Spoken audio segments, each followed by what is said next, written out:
तो ये कहावत है ना, बदला और बदले की भावना एक ऐसा मायाजाल है जो बाहर से तो खूबसूरत लगता है, पर अंदर सिर्फ और सिर्फ अंधेरा। आज हम इसी अंधेरे की गहराइयों में उतरने वाले हैं, एक ऐसी कहानी जहां नफरत इंसान को इस कदर खा जाती है कि सब कुछ तबाह हो जाता है।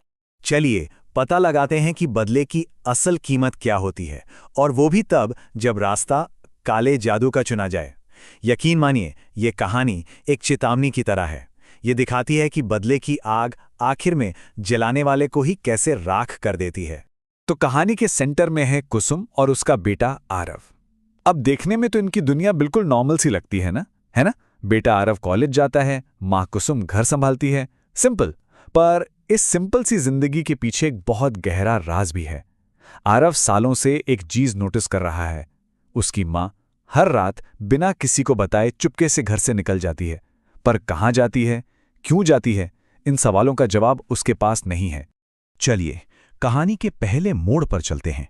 एक ऐसा मोड़ जो एक मीठी चीज से शुरू होता है, पर असल में वो एक मीठा जहर है। तो होता यूं है कि एक दिन दोपहर में आरव अपनी कॉलेज की फ्रेंड नेहा को नोट्स लेने के लिए घर ले आता है। अब कुसुम पहली बार नेहा से मिलती है। देखती है, बिल्कुल सीधी सादी सी लड़की है। चेहरे पर एक भोली सी मुस्कान है। मतलब पहली नजर में तो सब कुछ बिल्कुल नॉर्मल है। कुसुम भी नेहा से बड़ी आम सी बातें करना शुरू करती है, लेकिन फिर वो एक ऐसा सवाल पूछती है जो आने वाले वक्त में सब कुछ बदलने वाला था। आपको लगेगा कि ये तो एक सीधा सा सवाल है, पर इसके पीछे एक बहुत ही गहरा और सच कहूं तो खतरनाक इरादा छिपा था। और नेहा जवाब देती है, नेहा सिन्हा।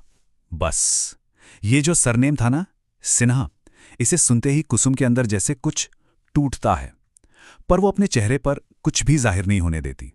इसके बाद कुसुम एक और सवाल करती है, उसके पिता का नाम, और जैसे ही नेहा के मुंह से निकलता है विवेक सिन्हा, बस कुसुम की उंगलियां कुर्सी को इतनी जोर से पकड़ लेती हैं कि आप अंदाजा लगा सकते हो। सिर्फ एक नाम और 20 साल पुराना एक जख्म फिर से हरा हो जाता है। और फिर जब नेहा अपने गांव का नाम चंद्रपुर बताती है, तो कुसुम के मन में जो भी शक थे वो सब यकीन में बदल जाते हैं। उसे कंफर्म हो जाता है यही वो लड़की है, उसके सबसे बड़े दुश्मन की बेटी। इसके बाद कुसुम बिना एक शब्द कहे किचन में जाती है, और जब वो वापस आती है ना, तो उसके चेहरे पर एक बहुत ही अजीब, एक कातिल सी मुस्कान होती है। वो नेहा को अपने हाथ से घर की बनी मिठाई खिलाती है। अब बेचारी नेहा, उसे क्या पता था कि ये सिर्फ मिठाई नहीं है, ये तो कुसुम के बदले की पहली खुराक थी। तो सवाल ये उठता है कि आखिर ऐसा क्या हुआ था, ये जख्म इतना गहरा क्यों था? कुसुम की इस नफरत की जड़ें आज से 20 साल पुरानी हैं। देखिए, 20 साल पहले चंद्रपुर गांव में कुसुम और विवेक एक दूसरे से प्यार करते थे। फिर विवेक नौकरी के लिए शहर चला गया और बस बदल गया। उसने कुसुम को अपनी एक कलीग रिया के लिए छोड़ दिया। वक्त बीता, कुसुम की शादी विजय नाम के एक आदमी से हुई, लेकिन किस्मत देखिए, एक फैक्ट्री में आग लगने से उसकी भी मौत हो गई। और फिर कुछ महीने पहले की बात है, कुसुम ने विवेक और रिया को एक दुकान पर देखा। विवेक ने उसे पहचाना, पर देखकर भी अनदेखा कर दिया। बस यही वो पल था जब कुसुम के अंदर जो नफरत की आग सालों से सुलग रही थी ना, वो एक ज्वालामुखी की तरफ फट पड़ी। और उसी दिन कुसुम ने फैसला कर लिया कि वो विवेक की एक एक खुशी उससे छीन लेगी। उसे बचपन में सुनी हुई काले जादू की कहानियां याद आ गईं और उसने वही रास्ता चुना। तो याद है, वो रात को घर से गायब हो जाती थी, उसका राज यही था। वो छिप छिप कर काले जादू की ट्रेनिंग ले रही थी।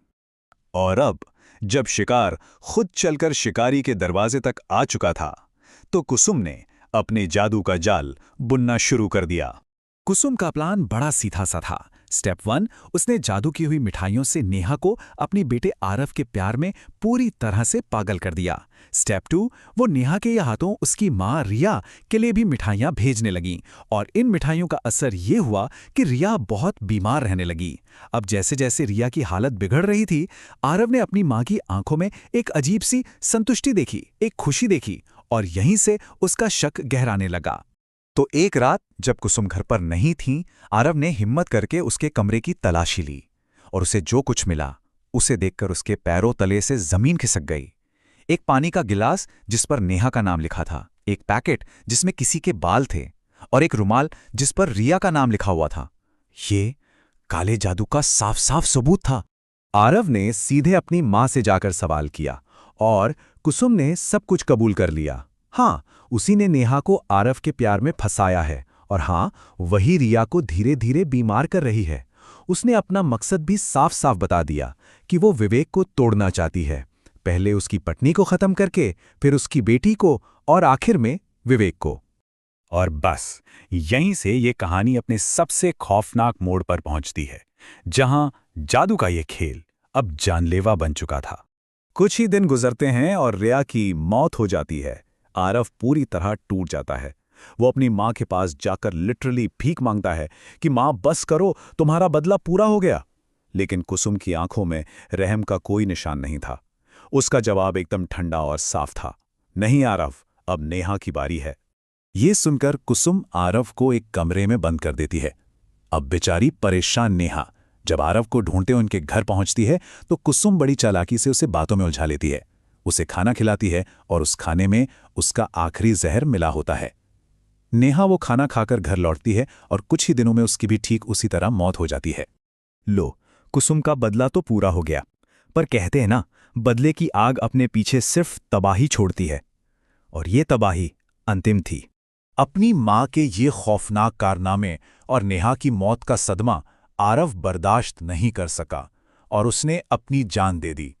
विवेक की दुनिया को बर्बाद करने के चक्कर में कुसुम ने अपनी ही दुनिया हमेशा के लिए खत्म कर ली थी।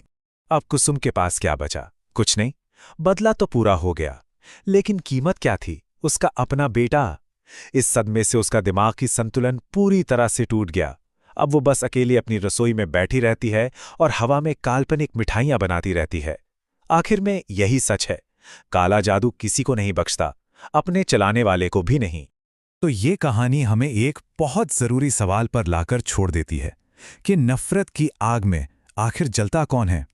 क्या हम वाकई अपने दुश्मन को जला पाते हैं, या फिर उस आग में सबसे पहले हम खुद ही जलकर राख हो जाते हैं?